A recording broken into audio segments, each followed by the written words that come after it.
Bismillahirrahmanirrahim, anak-anakku yang saya cintai.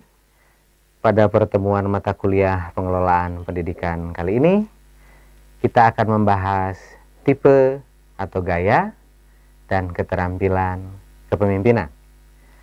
Baiklah, seperti pernah kita bahas sebelumnya, dikatakan oleh Hemphill dan Kuhn tahun 1957, kepemimpinan adalah the behavior of group individual when he is directing activities of a group toward a shared goal.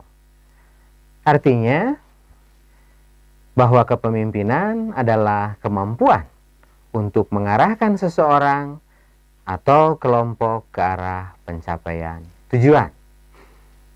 Adapun dalam konsepsi modern, kepemimpinan adalah kemampuan untuk meningkatkan moral dan motivasi yang tinggi dari seluruh anggota organisasi. Hal lainnya terkait dengan kepemimpinan sudah dibahas pula bahwa munculnya teori kepemimpinan dibagi ke dalam 4 pendekatan. Yang pertama, pendekatan genetis. Seseorang dapat menjadi pemimpin jika dilahirkan dengan bakat dan pembawaan untuk menjadi pemimpin. Kemudian yang kedua, sosiologis. Seseorang dapat menjadi pemimpin jika lingkungan, waktu, dan keadaan yang memungkinkan menjadi pemimpin.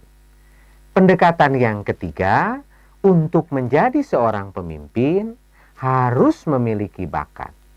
Dan bakat itu dibina supaya berkembang.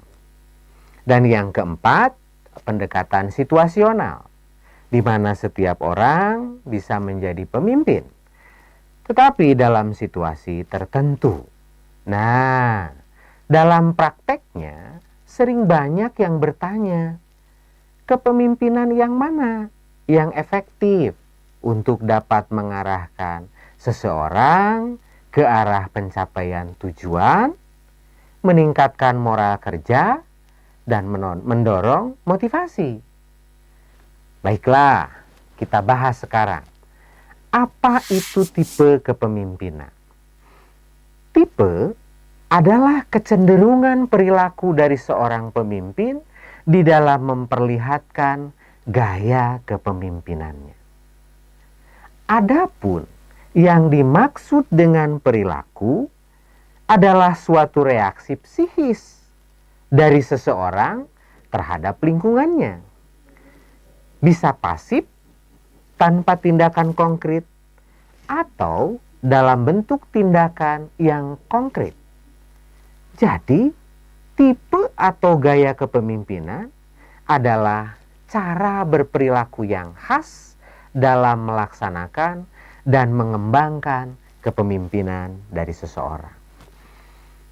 Adapun gaya-gaya kepemimpinan yang diperlihatkan oleh orang dalam menjalankan kepemimpinannya berbeda-beda. Seperti ada visionary leadership dalam bentuk transformational leadership, transactional leadership, spiritual leadership, value-based leadership, servant leadership, dan masih banyak lagi perilaku lainnya.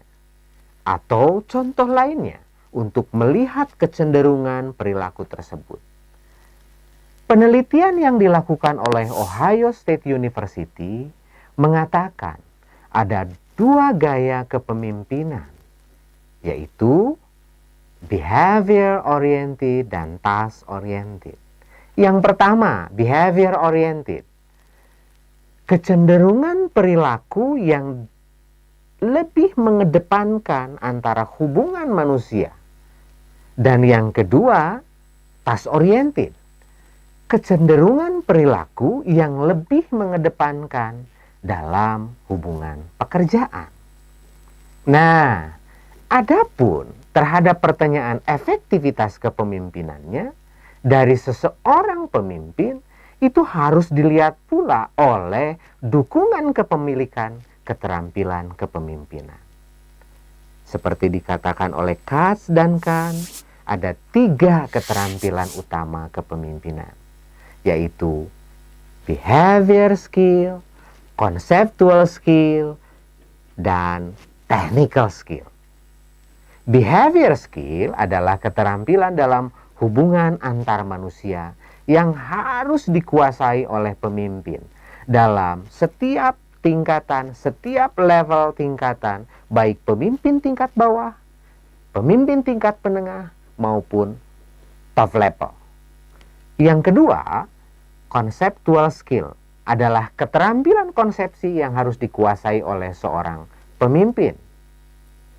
Yang ketiga, technical skill adalah keterampilan teknis seseorang dituntut pula untuk mampu melakukan hal-hal teknis dari seorang pimpinan untuk memberikan contoh kepada bawahannya. Jadi, dapat disimpulkan, untuk menjadi seorang pemimpin dengan kepemimpinan yang baik, harus dapat menjalankan gaya kepemimpinannya dalam organisasi secara berimbang dengan pendekatan ke arah task oriented di satu sisi dan behavior oriented di sisi yang lain. Kemudian harus didukung pula oleh keterampilan yang tinggi dalam menjalankan kepemimpinannya, meliputi behavior skill, conceptual skill, dan technical skill. Baiklah, mudah-mudahan materi ini dapat dimengerti dan dipahami. Terima kasih, sampai bertemu pada pertemuan berikutnya. Waalaikumsalam warahmatullahi wabarakatuh.